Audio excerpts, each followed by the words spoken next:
An album a day is my exploration into the Korean music scene. This podcast will cover mainstream, indie, and some underground artists within the scene and provide both factual and opinionated commentary. The biggest benefit to sharing my thoughts this way is that it will hopefully expose you to more great music and exploration of your own. You're tuned into an album a day. Show start. Hey listeners, I am extremely ready to talk about this album. This is the album from start to finish that sealed the deal for me. It's not the first one that I listened to, but this is the album that has their quintessential song on it, undeniably so. But I want to go back just a little bit to some actual factuals. So today we're looking at 21, their 2011 EP. Now remember, they had more than one album named after them. It's just the way things were. But before we get into the music and all that magic and whatnot, I want to tell you about some of the accolades that this particular album received, and a possibility as to why. There's one aspect of it that's just strictly based off of demand and how hot this album is to this day. And then the other side of it is, in the words of former U.S. President George W. Bush, strategery. It's totally all about strategic placement and planning, which we've seen manifested multiple times within the industry. At the time of this recording, which is October 2019, we just saw it on a massive level with Superboy band Super M. But we're nowhere near talking about them on a regular basis. They only have one album under their belt at the time of this particular recording. And they're still rookies, so they won't make the list. It's not for rookies. Or at bare minimum, I'll say those who only have one album under their belt and they are fresh into the game. I'm being a little flip-floppish about it. Just work with me on that. But let's get back to this. There was some strategery involved in this that makes things very interesting. It's not going to change my ranking for this album, not at all. But I want to give you some more of the background end of it. So before we get into it, special shout out to my Patreon patrons, the student body, and the scholars who keep my vision of becoming your favorite Korean music historian, exploring all the industry from A to Z, a real thing. Also, it's from the amazing support and the efforts of my McGualas, the most amazing fan base that me, a serious I can't let go blackjack, could ever have. If you're interested in supporting the growth of this podcast and supporting my content, please visit patreon.com/multifacetedacg. And for as little as $1 a month, you too can be a part of the magic. The magic of this album. Let's just dive into this. 21 was released July 28, 2011. It was recorded in 2011 too. So they were just riding the wave of the energy of 2010. We did have an album that dropped then. That was the previous episode, To Anyone, the actual spelling, TOANYONE. So they come back with this. And they announced it in April of 2011 that they would postpone their debut in Japan. And it had a lot to do with the insanely intense tsunami. They would resume their Korean release plans, and it pushed the extended play promotions forward from April to July. So that's how this ended up coming out when it did. But this did get released in Japan. So let's go on over to Wikipedia and tell you a little actual factuals. So 21 is the second and final extended play by South Korean girl group 21. It was released on July 28th, 2011 by YG Entertainment and distributed by KPop Holdings. It contains 6 songs composed and produced by Korean producers Teddy Park. We've already talked about him and how this is basically Teddy Park's 21 featuring YG Entertainment's bank account. And Kush. He's a very interesting producer. I like him a lot. 5 of the 6 tracks were released as official digital singles. Let's read that again. 5 of the 6 tracks were released as official digital singles.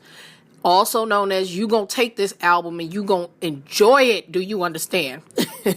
Let the airplane go across as I let you digest the magic of knowing that this thing only has 6 tracks and 5 of them were promoted heavily.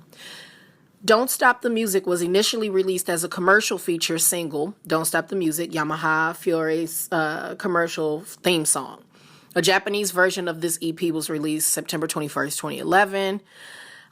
This album was voted the best album of 2011 at the 3rd Melon Music Awards. Now, this is where a little reading, a little clicking, and a little deduction and interest takes hold. You really gotta have a hardcore impact to get best album of the year. And I know that multiple artists received this and sometimes multiple artists at the same time.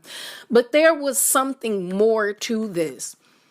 The 2011 Melon Awards, which was the 3rd Melon Award. So things were still very fresh and new. Let's go back up just a little bit where it said that this was released by YG Entertainment and distributed by KMP Holdings. KMP Holdings was an acronym for this company called Korean Music Power. It was a music distribution company. The whole purpose of distribution is to ensure that whatever artistic content is developed, that it's getting promoted and pushed out there as best as possible, as available as it can be, whatever type of CD it is or DVD, what have you. That's the whole focus. So this launched March 18th, 2010. They already had an album previously to that. It went defunct November 2012. It had a real short operating window. The outcome of this private company that was specifically for music and entertainment distribution, it was acquired by a company called KT Music in 2012. So, like I said, it was defunct November 2012. It absolved. And then that company, KT Music, merged into it in 2013. And then it turned into KT Music Core. Okay. KT Music Core. What is that? It's a subsidiary of Genie Music. Genie is one of the music charts and music. They got their hand on a lot of the music that is here in Korea. And there's a lot of playlists that surround it and a lot of interest in what appears on Genie Music. So to give you a better description of that horrible mess, some of you have even seen the Genie logo on some of your SM Entertainment stuff. Genie Music, a subsidiary of KT Corporation, just that company I was talking about, KT Music Core. Genie Music is a South Korean company that specializes in the production and distribution of music content. Its music streaming service is the second most used in South Korea, with 2.5 million subscribers as of June 2018.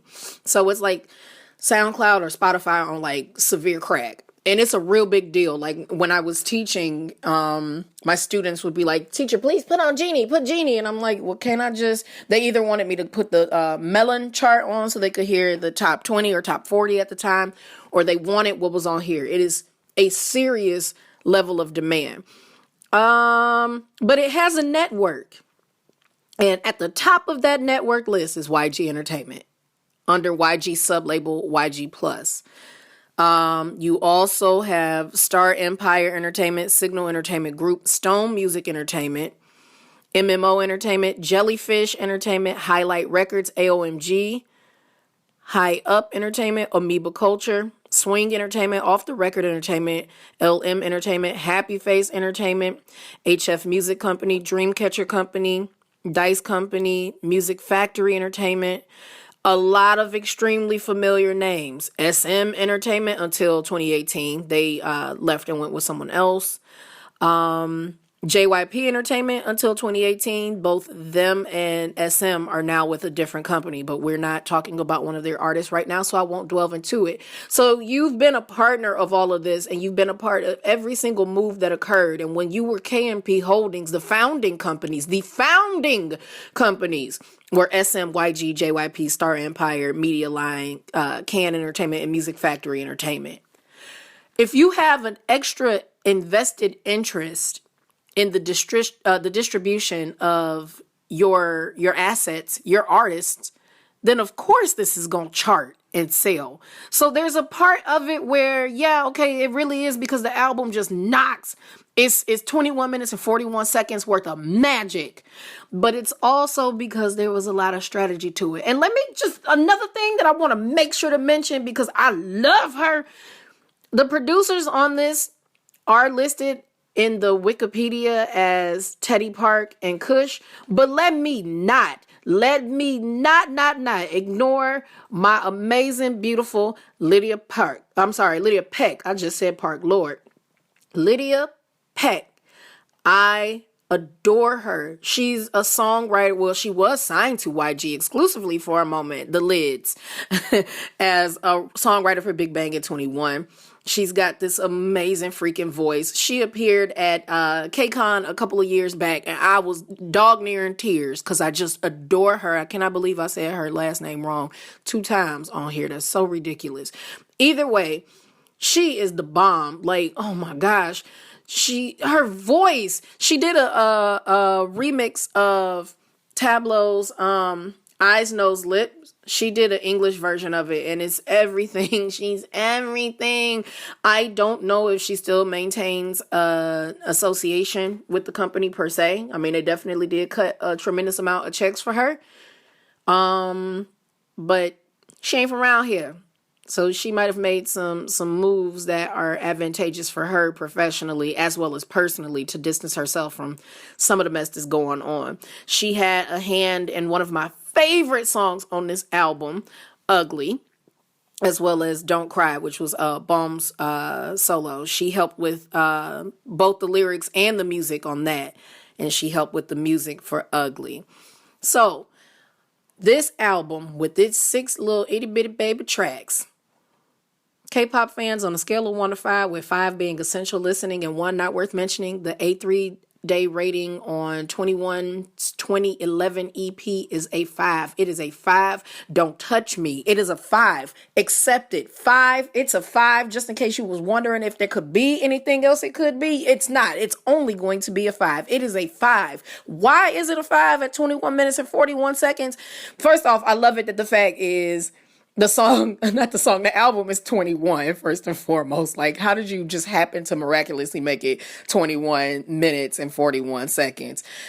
Even still, I like how it's 21 and then it was 4 members and 4 of them made one group. So 21, 41, like that might not have been what it was. It just happened that way, but I adore it. And that's how me as a blackjack is going to look at it.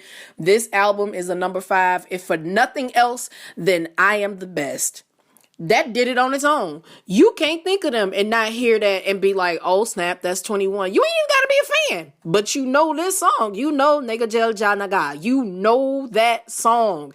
It's everything. It was also released under Capitol Records, the same people who released Super M, but we're not talking about that.